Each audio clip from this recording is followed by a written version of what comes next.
বাংলাদেশে একটি ন্যায্য অধিকার ইনসাফের দল থাকলেই সেটাই হচ্ছে আমাদের মাঝে রয়েছে বাংলাদেশ জামাত ইসলামী দল। কেননা এই দল কখনো সোনাদের উপরে হামলা করেনি, কখনো সোনাদের প্রতি লুটপাট করেনি। এই মিঠাপুকুরে সোনাতলীদের রক্ষা করতে পারে একমাত্র জামাত ইসলাম সংগঠন। আজকের এই ভোটার সমাবেশ নির্বাচনী আলোচনার উপস্থিত জামাত ইসলামের সভাপতি এবং উপস্থিত শিবিরের নেতৃবৃন্দ এবং আমার প্রাণপ্রিয় সনাতন ধর্ম অবলম্বনকারী, আপনাদের প্রতি আমার আগাম আদাব এবং নমস্কার রইল। আমি বিশেষ কিছু জানতে চাই না, বলতে চাই না। আপনারা হয়তো বা আমাকে দেখে অনেকে বিভ্রান্ত হয়েছে। এই বিভ্রান্ত হবার কোনো কারণ নাই সংগ্রামী বন্ধুগণ।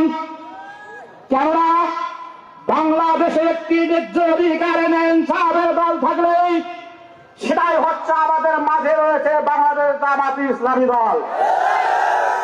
কেননা এই দল কখনো সোনাদের উপরে হামলা করেনি, কখনো সোনাদের প্রতি লুটপাট করেনি। ভাই সাহেব, সংগ্রামী বন্ধুগণ, সে নিজের ধর্মকে সম্মান করতে পারে না, সে অন্য ধর্মকে সম্মান করতে পারে না।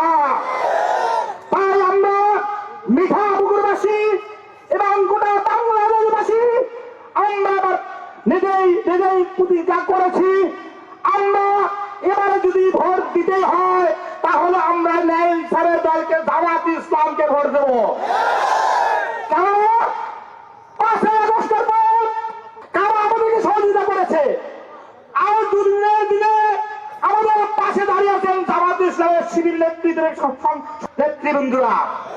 তারা আমাদেরকে দেখিয়েছেন, তারা আমাদেরকে কোলে রেখেছেন, তারা আমাদেরকে কাছে রেখেছেন, রেখে আমাদের মন্দির মাঠ মন্দির তারা কি করেছেন, পাহারা দিয়েছেন যাতে দুরাচারণ আমাদের মঠ মন্দিরে হামলা করতে পারে না। ভাই সব সংগ্রামী বন্ধুগণ, আমি বিশেষ কিছু বলতে চাই না। এই মিঠাপুকুরে জনদরদি একজন নেতা থাকলে সেটাই আমাদের অধ্যাপক রয়েছে। কেননা আমি এই জামাত সংগঠনে আজ নতুন করে আসিনি, আমি বিগত ইউপি নির্বাচনের সময় থেকে এসেছি।